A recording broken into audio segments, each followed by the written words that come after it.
There's a definition of reading which is called the simple definition. This says that reading is the product of decoding and comprehension.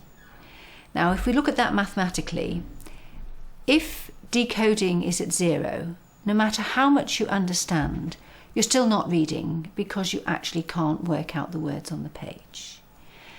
Conversely, if decoding is 100%, but comprehension is at 0, you're still not reading because you're decoding the words on the page, but you don't understand them.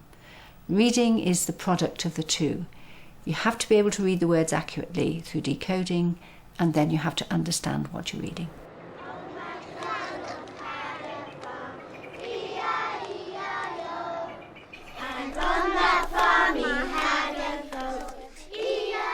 For most children at Blue Gate Fields Infants, English is an additional language.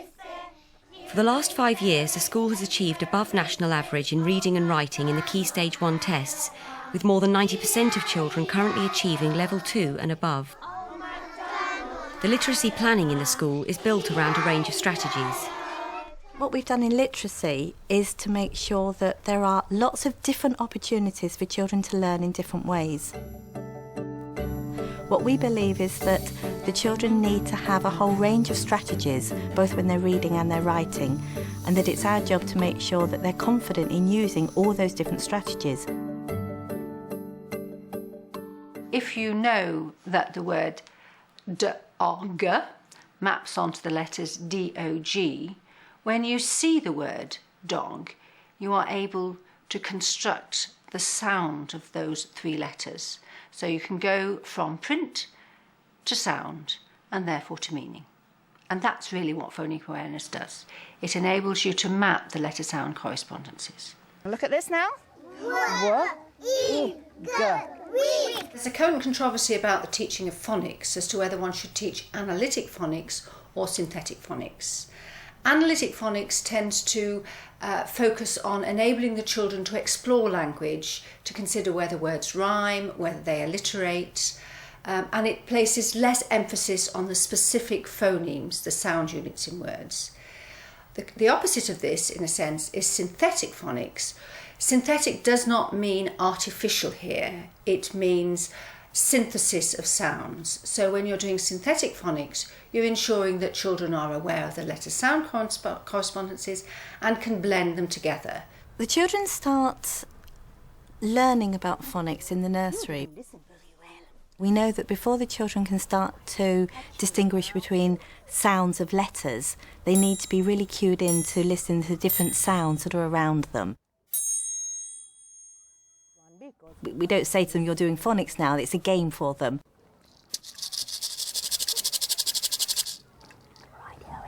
Everybody put your hands up. Would you like to point at the musical instrument? Do you agree? Yes. We move from the sound discrimination, we move into initial sound. We move into CVC words, which is a lot about generating rhyming words. Thug. Bug likes to hug a slug. Ag! We do lots of reading of the words and breaking the words up. As it progresses through, we start looking at blends, we look at final phonemes, final sounds. Just the last phoneme? So it becomes a game for them. It's not something that they see as being, oh, it's phonic time, we've got to sit down and do something that's boring. They love it. They understand how it works, and it's something they want to do. My turn first again. The school runs in-house training in phonics for teachers and support staff. Training in phonics is threaded through all Tower Hamlets courses. Literacy consultants and expert literacy teachers model practice on these courses and also in schools. Shop.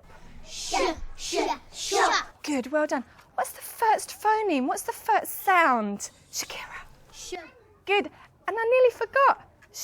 Shakira. Can you say Shakira?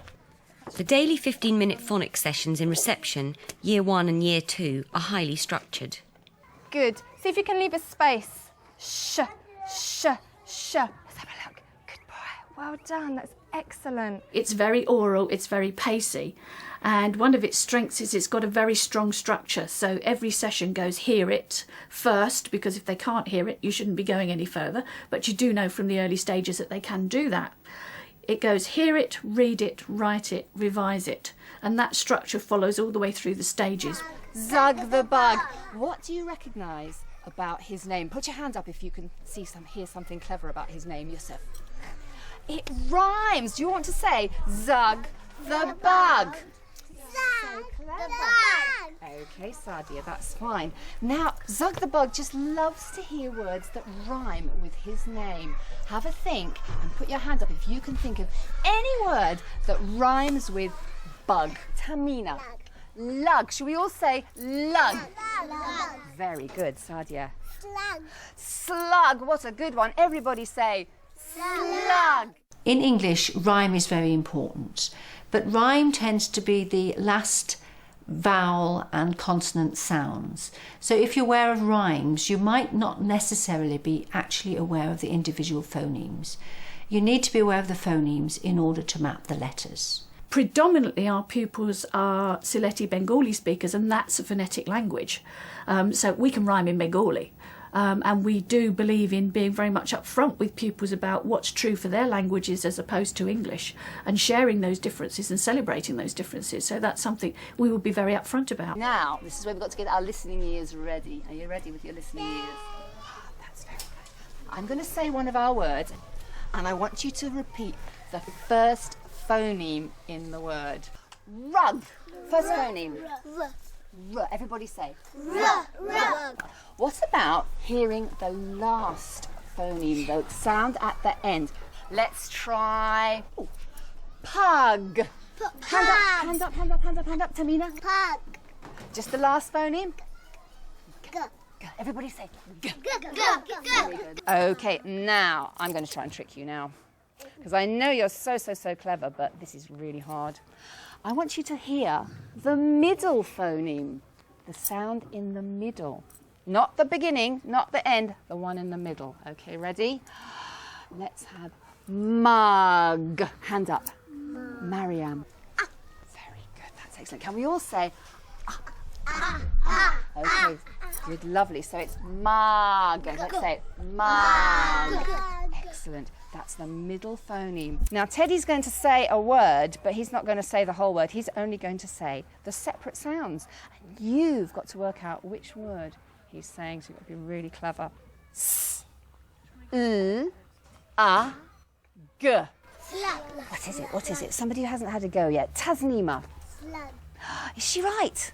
Yes. Slug. Let's see if you can all do that with Teddy. Are you ready? You ready with your arms? Ah, G. Slug. Excellent. How many phonemes was that? 4.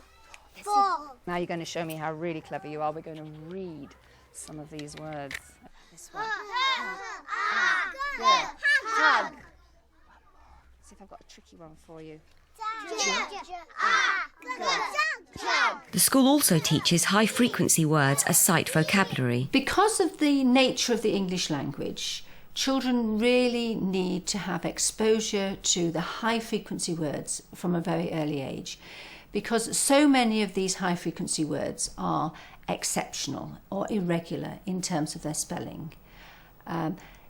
In order to understand the text that you're reading, you need to be very fast and accurate in reading these words, because they will provide the architecture to understanding the rest of the sentences. There are some words that it's just easier for the child to be able to read straight away. When they're reading, we don't want them to be struggling over every single word.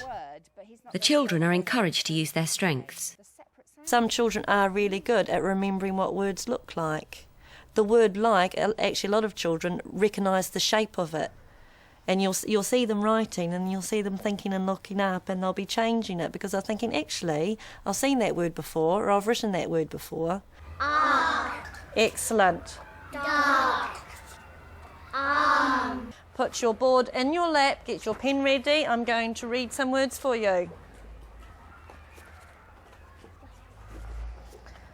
Right, we're going to do some rhyming words together first. If you can spell dark, you can spell bark. Off you go. As you are thinking of the words you want to write, you map those phonemes onto letters and you write the word. Right, Imran, say the word, let's say it.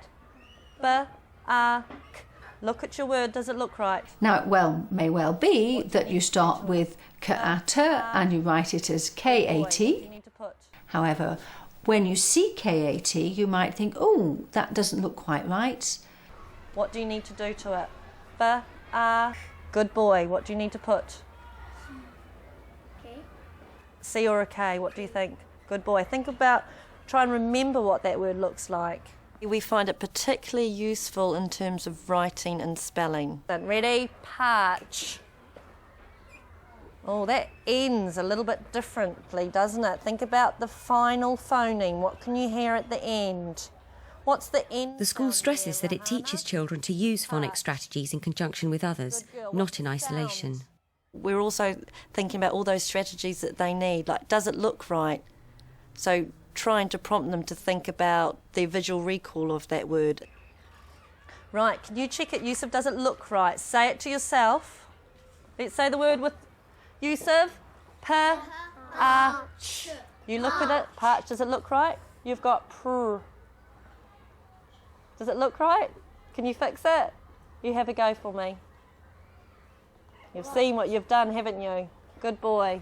While the school is committed to its systematic teaching and assessment of phonics, it is conscious that there exists in this approach a potential drawback, which, if not acknowledged, could impact on both teachers and parents.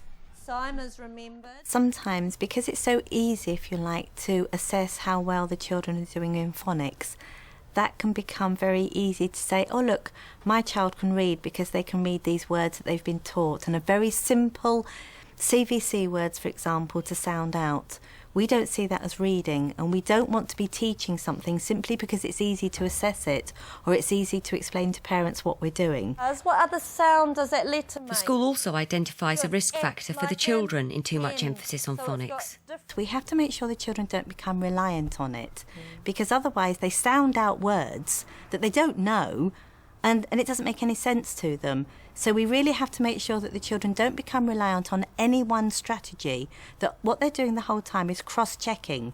So they're looking at the sounds, but they're also making sure that what they're reading is making sense. Yes, phonics is really good and it's vital, but it's just a small part of a whole system and a whole range of approaches. You have to teach them phonics or phonemics or decoding. And that can often be done with words out of contexts, in lists, playing around with the sounds of words. But eventually what you have to do is to ensure that children can then use that skill with books, because that's the point of reading. It's reading words on the page. So right from the start, children do need to be applying their knowledge to books. What I really wouldn't want is for us to say to our children, we want you to learn lots and lots of phonics before we allow you the opportunity to have books.